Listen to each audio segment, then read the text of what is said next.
Assalamu alaikum. Welcome back.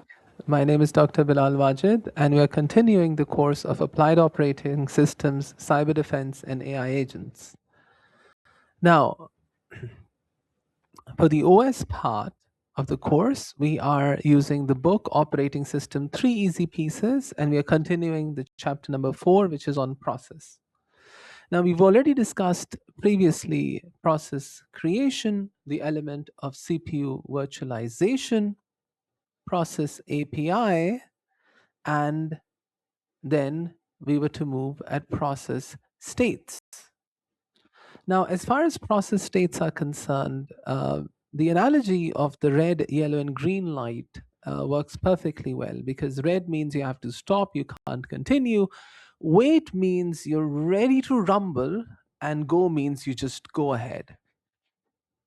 And this is exactly what the fundamental three elements of the process states are. It's ready because it's in the yellow, it's waiting for the yellow light.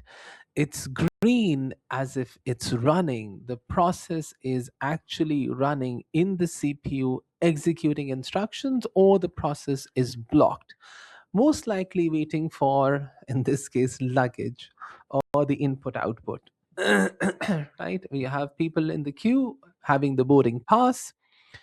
Running would be you board the plane. Waiting is probably waiting for the luggage or waiting for your flight. Now, the process has three states: blocked, ready, and running. Blocked is you cannot continue, ready is you're available to run, and running is you are executing instructions.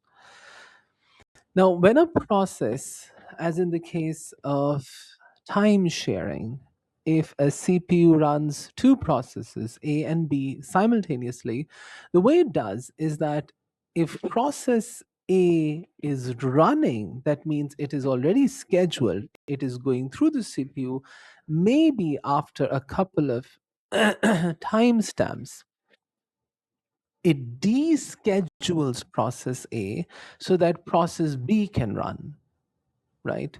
And maybe while process B is running, it initiates an input output request, as if, adding 4 and 6, where 4 and 6 are provided by the user. So it's waiting for the user to provide through the keyboard two variables A and B so that it can add, in which case process B goes to the blocked state because process B cannot continue executing unless it has those two variables from the user. So a process, when it's scheduled, goes from the ready to the running state. When it's rescheduled, it goes from the running to the ready state. But if it's blocked, it's probably waiting for some input output operation to occur. Now, here is an example of two processes which are running using one CPU. Now, if there's one CPU, you can technically only run one process at a time. The way it does is that it runs initially the operating system has the privilege of either choosing process 0 or process 1, both of which are ready to run or ready to rumble.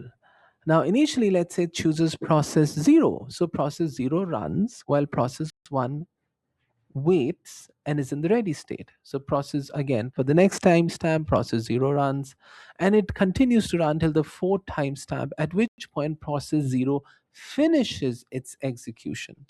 At this point in time, process 1 can be scheduled. So it goes from the ready state to the running state, and then it continues till it also completes its execution. Here is another example where process 0, while running, initiates an input output request and so is blocked. And you know what happens? There's another architectural framework that handles input output. So process 0 is blocked up until it gets whatever input output it requires, and then process 1 runs and it continues to run till process 1 is done. Meanwhile, what happens is once the input output is done, because the input output is done, whatever process 0 was waiting for has now been completed. Process 0 moves from the block state to the moves from the block state to the ready state. Here, the input output is done, so it needs to move from the block to the ready state. So that's what happens here. It moves from the block to the ready state. But because process one is already running, it still needs to wait. Once process one is done, again, process zero continues to execute itself.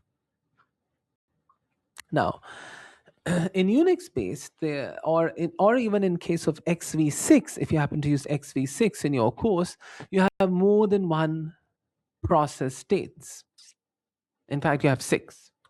The first is the unused state or the ghost process, which is basically sleeping because the process is somehow waiting for something which probably will never occur, or maybe even which is no longer needed.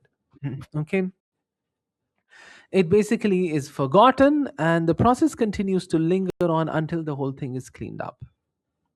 The embryo stage is actually a very brief stage between when you're creating a new process and it hasn't been fully been created. The process, the time it takes, you could say, in creating a process, that itself would be the uh, embryo stage. Then the process is basically sleeping, which is basically the same thing as waiting, or it's either blocked. It's basically blocked. It's blocked for some input output operation or something for it to wake up. Okay, it's exactly the same as a blocked state. The runnable is exactly the same as a ready state, where you're in the yellow line, you're waiting to rumble, and as soon as it turns green, you're going to run. The running state is in fact is the same as the running state. In fact, so in other words, you have another six states in which the embryonic state is basically when the process is being created. But once the process is created, it's either in the blocked state, here it's that's called sleeping. In the runnable state, here that's called running. Here it's called ready. It's ready or runnable, and then it's running, and running is running in either case. And then the state is called, there's a last stage which is called a zombie stage, where the process has exited, but there's some data cleaning that needs to be done. Okay. So now the last thing is the process data structure, which is basically there's a fancy name for it, which is called the process control block. It basically contains information with regards to the process. For instance, every process has a unique process ID, which is issued sequentially. So let's say if your operating system is running and you run a process, you create a process, you run a program, and a process is created, the process ID would be issued 1000.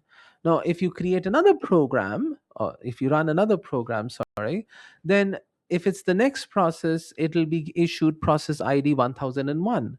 And then if you start another process, then that would be issued 1002. And if you create another process, it's going to be issued process ID 1003. So every process has its own unique process ID. In Linux, you can actually kill a process or finish a process or destroy a process by writing kill and its process ID, which is basically it's basically a number. You can also within the process control block store the current state of the process so that the OS knows which processes are ready, so that out of the ready processes I know which, I could choose which one I need to run right now, or which processes are blocked. So that's part of here. Other components, within this process will be discussed in the lectures to come. Okay, thank you very much. Until next time, bye bye. Allah Hafiz.